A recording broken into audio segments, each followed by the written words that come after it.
প্রতিদিন কলেজে উপস্থিত থাকবো নাকি কোচিংয়ে উপস্থিত থাকবো? কলেজের পড়াগুলো ভালোভাবে পড়বো নাকি কোচিংয়ে পরীক্ষার প্রিপারেশন নিব? এইচএসসিতে আমরা যারা এবার নতুন উঠছি তারা সবাই কিন্তু এই সমস্যাগুলো ফেস করতেছি। তো হ্যালো এভরিওয়ান, আসসালামু আলাইকুম। আমি তোমাদের এই সমস্যার সমাধান নিয়ে আসছি।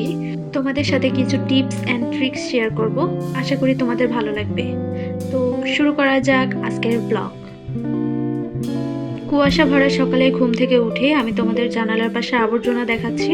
এই জন্য আমি কোনো ভিডিওতে এই জানালাটা দেখাই না। তারপরে এই যে দেখো, আমি একটু সকালে হাঁটতে বের হয়েছি। বাইরে অনেক কুয়াশা, কিন্তু ক্যামেরাতে বোঝা যাচ্ছে না। তোমাদের এলাকাতেও কি কুয়াশা পড়ছে নাকি আমাকে জানাও। তো চারপাশ দেখার পর আমি চলে আসলাম আমার টেবিল পরিষ্কার করব এখন। টেবিল পরিষ্কার করতে করতে তোমাদেরকে একটা কথা বলি।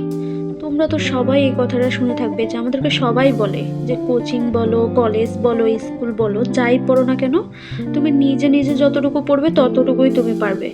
আচ্ছা, কোচিংয়ের পড়া, এই কলেজের পড়া, এই যে কোচিংয়ে কয়েকদিন পর পর এখন পরীক্ষা শুরু হবে, এতগুলা পড়ার পরও কি আমাদের নিজে নিজে পড়ার কোনো সময় থাকে? তোমরা এর উত্তরটা একটু ভাবো তো।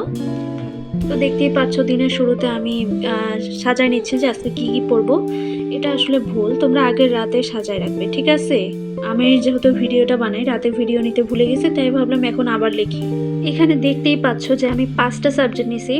সত্যি কথা বলতে কিন্তু এই 5টা সাবজেক্ট আমার নিজের না। এই 5টা সাবজেক্টের মধ্যে কোচিংয়ের পড়া আছে।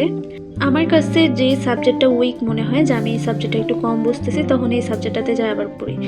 আর এই রুটিনটার সাথে আমার কোচিংয়ের পড়া আছে অফলাইন, আবার অনলাইন কোচিংয়েরও পড়া আছে। তোমরা কি জানো আমি কোন অনলাইন কোচিংয়ে পড়ি? আর যদি জানে থাকো তাহলে কমেন্টে জানাও। তোমরা যারা অনেক ভালো ভালো কলেজে ভর্তি হয়েছো তাদের তো কলেজের স্যাররা অনেক ভালো মতো বোঝায়। তোমাদের হয়তো বা কলেজে পড়ে আর একটা কোচিং লাগে। তো তোমরা কলেজের আর কোচিংয়ের রুটিনটাকে ম্যানেজ করবা। ম্যানেজ করে তোমার যদি মনে হয় যে এই দিন আমি এইটা পড়বো, তো এক্সট্রা করে একটা বা দুইটা ঢুকাইতে পারো। এত বেশি ঢুকানোর দরকার নেই যারা ভালো ভালো কলেজে পড়ো। আর আমার মতো যাদের বাবা মা ছেলে মেয়েকে দূরে পাঠাইতে চায় না, কাছেরই একটা যে কোনো কলেজে একবারে ঢুকাই দিল, এরকম যদি হয়ে থাকে, তো তারা কলেজে একটু কম যাবা, যাই বাসায় নিজে নিজে পড়বা। যেরকম আমি কলেজে বলতে গেলে খুব কম যাই, সপ্তাহে 2 দিন যাই, 3 দিন এরকম, এর বেশি কিন্তু যাই না। তো এই টাইমটাতে তোমরা নিজেদের পড়াশোনাটা করবা, ঠিক আছে?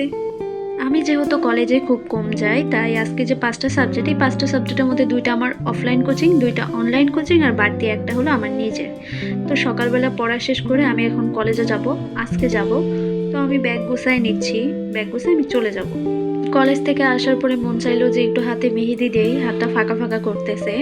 বসে বসে মেহেদি দিলাম আর এই কার্টুনটা দেখতেছিলাম। তো এখন বলি, কলেজ হোক আর কোচিং হোক, ক্লাসে তোমরা একদম মনোযোগী হবা। কারণ ক্লাসের পড়া যদি ক্লাসে না বুঝো, ওই পড়া তুমি আর জীবনও বাসায় পড়ার মতো তোমার আর সময় হবে না। দ্বিতীয় কথা হলো, কোচিংয়ের পড়ার কলেজের পড়াটাকে একটু মিলাবা। যেহেতু টিচার দুই নিয়মে পড়াবে, তুমি নিজের মতো করে একটু বোঝার চেষ্টা করবা। তৃতীয়ত, ঘুমানোর আগে 30 মিনিট 1 ঘন্টা তুমি নিজে আজকে যেগুলো পড়বো ওগুলো রিভিশন দেওয়ার চেষ্টা করবা। এতে পড়া একেবারে মগজের ভিতর ঢুকে যাবে। চতুর্থ কথা হলো, নিজের উপর কনফিডেন্ট রাখবা। এখন সবাই বলবে তোমার সময় অনেক কম, সময় অনেক কম, কিন্তু তুমি যদি প্ল্যান মতো চলো দেখবা তোমার হাতে অনেক সময় থাকবে। আর নিজেকে মোটিভেট করবা। সর্বশেষ কথা হলো, সৃষ্টিকর্তার কাছে বেশি বেশি চাপা, ঠিক আছে?